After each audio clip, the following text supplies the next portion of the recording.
તો રાજકોટમાં શ્યામ રાજાણી પાસે બોગસ ડિગ્રી હોવાનો આક્ષેપ પણ થઈ રહ્યો છે। ખુદ પત્નીએ જ બોગસ ડિગ્રી હોવાનો આક્ષેપ કર્યો છે। ડોક્ટર શ્યામ રાજાણીની પત્નીની ઓડિયો ક્લિપ વાયરલ થઈ છે। ઓડિયો ક્લિપમાં ડોક્ટર પાસે બોગસ ડિગ્રી હોવાનો આક્ષેપ થઈ રહ્યો છે।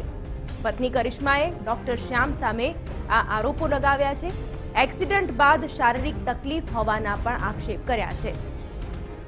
કુંવરવા રોડ ઉપર રિલાયન્સ પેટ્રોલ પંપની સામે લાઈફ કેર હોસ્પિટલ છે, ધ્યાનમાં છે? Reliance petrol pump, okay. Life care ના એ હોસ્પિટલ ધ્યાનમાં નથી।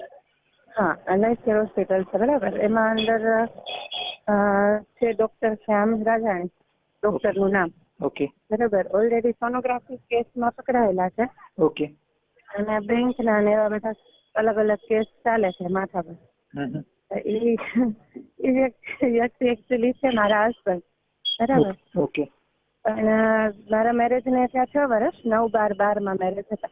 ઓકે। મેરેજ ના 2 વર્ષ પછી એવો આઈડિયા આવ્યો, બહારથી ખબર પડી એમના સગાવાલાથી, એકચ્યુઅલી BSMS 2 વર્ષ જ કરેલું છે, પછી ભણેલું નથી, બરાબર। BSMS એ કમ્પ્લીટ નથી ટૂંકમાં, એટલે MD મેડિસિન ની ડિગ્રી થી હોસ્પિટલ ચલાવે છે, ઓકે।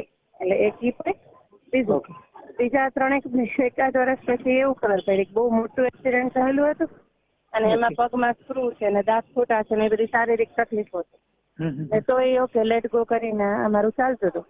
હવે લાસ્ટ મંથ થી એ વસ્તુ પૂરી પ્રૂફ સાથે ખ્યાલ આવી છે કે કેરેક્ટર લેસ છે, એટલે કે કોર્પોરેશનમાં એ ડોક્ટર